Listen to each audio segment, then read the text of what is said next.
ये विश्व गुरु का मतलब क्या होता है? ऐसे ही भारत को विश्व गुरु क्यों कहा जाता है? तो आप एक एग्जाम्पल से समझिए। हमारे तत्कालीन राष्ट्रपति उस समय के 94 में डॉक्टर शंकर दयाल शर्मा थे। 1994 में डॉक्टर शंकर दयाल शर्मा भारत से आधिकारिक दौरा पर ओमान गए।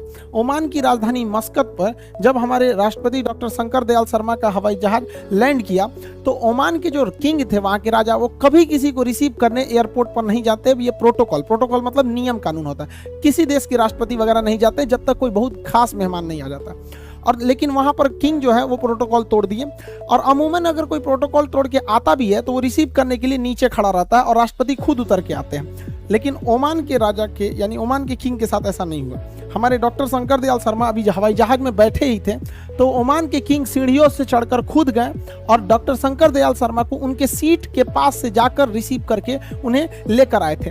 जब ड्राइवर्स और बॉडीगार्ड ने उनको कहा गाड़ी में बैठे तो वहां के किंग ने ड्राइवर को हटाकर खुद ड्राइव किए थे डॉक्टर शंकर दयाल शर्मा के गाड़ी को, हमारे राष्ट्रपति साहब के। और उन्हें इतना इज्जत दिया गया था जो इससे पहले ओमान में किसी विदेशी गणमान्य को ऐसी इज्जत नहीं मिली थी। जब मीडिया वालों ने उनसे पूछा कि आखिर शंकर दयाल शर्मा में ऐसा क्या खास है जो आपने इतने सारे प्रोटोकॉल्स तोड़ दिए, आज तक किसी राजा या किसी देश के प्रधानमंत्री राष्ट्रपति को इज्जत नहीं मिली, तो ओमान के किंग ने कहा कि जब मैं स्टूडेंट था और भारत में पढ़ाई कर रहा था तो उस समय पुणे में जब उनकी पढ़ाई चल रही थी ओमान के किंग के, तो डॉक्टर शंकर दयाल शर्मा वहां पे उनके शिक्षक थे, वो वहां पे प्रोफेसर थे। तो उनका कहना था मैंने किसी राष्ट्रपति या प्रधानमंत्री को वो इज्जत नहीं दिया, बल्कि मैंने अपने गुरु को यह सम्मान दिया, उन गुरु के लिए मैंने इतने सारे प्रोटोकॉल तोड़े। इसलिए भारत को विश्व गुरु कहा जाता था। प्राचीन काल से आज तक बहुत सारे लोग भारत में आते हैं, शिक्षा लेकर बड़े बड़े पोस्ट पर पहुंचे हैं। उसके बाद से अभी तक कई सारे राष्ट्रपति प्रधानमंत्री अलग अलग देशों के ओमान में गए, लेकिन उन्हें जो प्रोटोकॉल के तहत ही एक सम्मान मिला, वो सम्मान आज तक किसी को ओमान के किंग द्वारा नहीं मिला जो हमारे शंकर दयाल शर्मा जी को मिला था। हमारे शिक्षक हमको एक टीचर के साथ साथ एक दोस्त, एक गार्जियन की भी भूमिका में रहे। हमारा लाइफ का सपना था कि हम फौज में जाए। हमने एग्जाम भी दिए थे, एनडीए वगैरह कई सारे डिफेंस के लिए, लेकिन मेरे साथ एक गड़बड़ी था कि मेरा हाथ टेढ़ा था, ये एंगल वगैरह बहुत ज्यादा मेरा हाथ टेढ़ा है, तो मेडिकली अनफिट होने की वजह से हमारा फाइनली सिलेक्शन नहीं हो सकता था। हम काफी फ्रस्ट्रेट हुए थे कि हम क्या कर सकते हैं। तो हमारे टीचर ने मजाक मजाक में कहा था कि तुम एक काम करो, तुम दूसरे को पढ़ाओ, तुम्हारा हाथ टेढ़ा है तो क्या हुआ, दूसरे का करियर सीधा कर दो।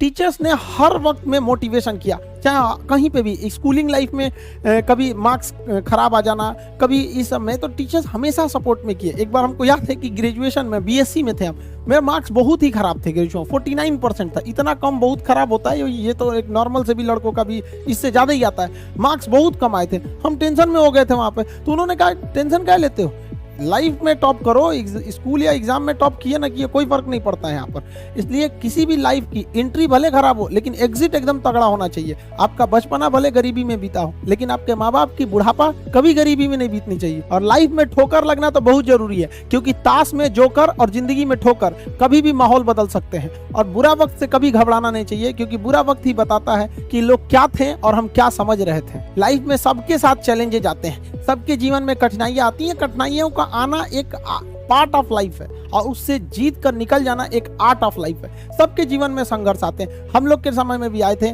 बहुत सारे लोग ठग के चले गए, हमको तो इतना ज्यादा ठगा गया कि हम पटना केवल इसीलिए रुके कि हमको घर जाने का पैसा नहीं छोड़ा था। इस तरह से हमको यहाँ पर नोच लिया था लोगों ने, लेकिन हम धैर्य रखे, अपने टीचर से बात की तो उन्होंने काफी मधुर भाषा में बोला कि देखो बेटा, जीवन में किसी को ठगना पाप है, ठगा जाना कभी पाप नहीं है। तो तुम्हें कोई ठग रहा है तो ये उसकी गलती है, जीवन में तुम किसी को मत ठगना। क्योंकि हम किसी भी इंसान के सीसीटीवी कैमरे से बच सकते हैं, लेकिन जो ऊपर वाले ने सीसीटीवी कैमरा लगाया है उससे कोई नहीं बच सकता। इस देश में कुछ ऐसे लोग हैं ना जिनको अपने बारे में मतलब नहीं है लेकिन दूसरे के बारे में टांग वो ज्यादा लगाएंगे। उन लोगों से कहते हैं भाई दूसरे के ऊपर पीएचडी करने से बेहतर है खुद के ऊपर ग्रेजुएशन कर लो, ज्यादा अच्छा रहेगा।